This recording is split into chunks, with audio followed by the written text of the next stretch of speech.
So now balik na tayo sa ating remaining adjustments.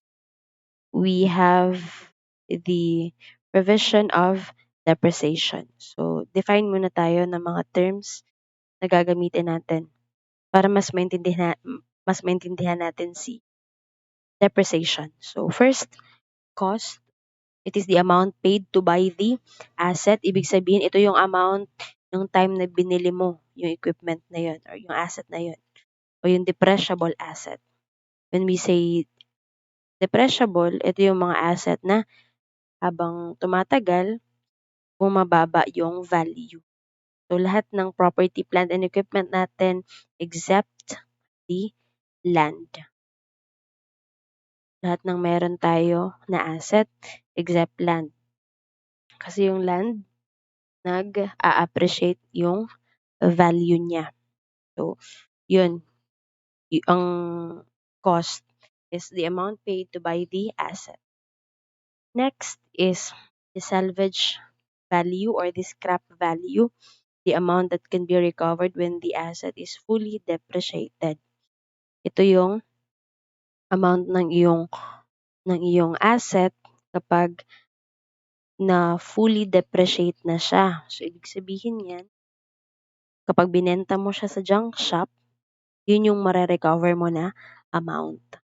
Next is the estimated useful life, number of periods an entity expects to use the asset. So, ilang years mo ba ina-expect na magamit, magiging useful sa'yo yung asset mo. So, yan yun, yung estimated useful life.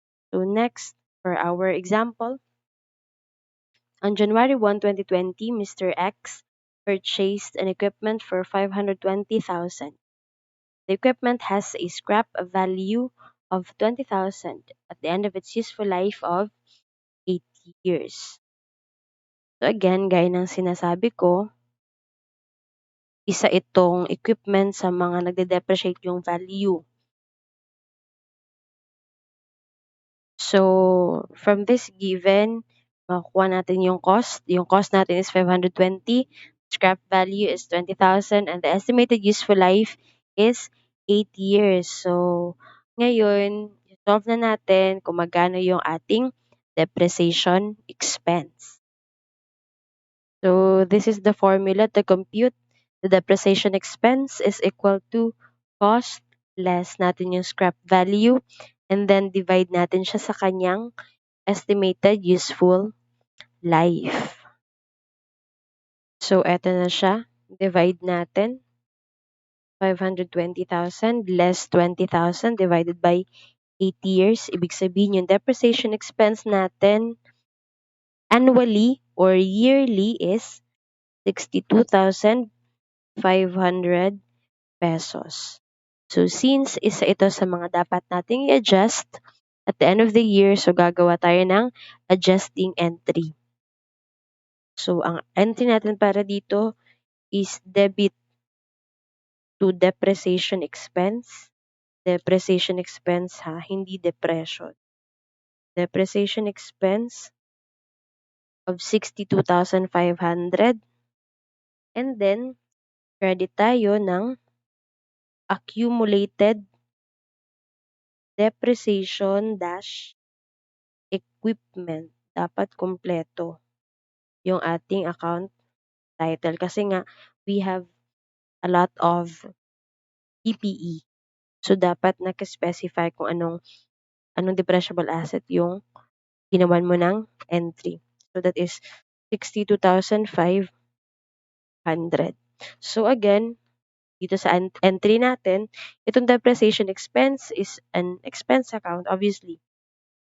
And then, ito namang accumulated depreciation dash equipment na ito ay contra asset account. Sabihin ng contra asset, binabawas ito sa ating asset or specifically doon sa ating equipment account. Okay, so paki-take note ito, kapag magpa-present tayo ng equipment sa ating balance sheet, ito yung magiging itsura niya ba yung cost is 520. And then yung accumulated depreciation na nakuha natin is 62,500. Ibig sabihin, at the end of the year, yung totoong value, or yung tawag natin dyan, book value. Yung totoong value ng ating equipment ngayon is 457,500. So, ito yung amount niya at December 31, 2020. So, dapat alam nyo yan. Cost less accumulated depreciation is equal to book value. Ngayon, kung tatanungin kayo, magkano ang magiging accumulated depreciation nyo after 8 years? So, ang sagot dito is 500,000 pesos. Ma'am, saan po yun mapupunta yung 20,000 na sobra? Again, yun yung scrap value natin. Kapag binenta natin yung equipment, yun yung makukuha nating pera. Or yun yung mare-recover natin from that fully depreciated na equipment. Next adjustment is the provision of estimated doubtful accounts, or other term natin dito, bad debts or uncollectible accounts. So we have two ways to compute for our estimated doubtful accounts. First is we have based on accounts receivable, and the second one is based on credit sales. Again, ito yung portion ng ating accounts receivable na ini-estimate ni business na in case hindi natin ma-collect. So, let's give an example. Mr. X has an accounts receivable of 70,000. At December 31, 3% of the accounts receivable are doubtful of collection. So, i-compute natin ngayon kung magkano yung estimated. So, para ma-compute yan, so yung total accounts receivable natin is first based on accounts receivable tayo. So, yung accounts receivable natin 70,000.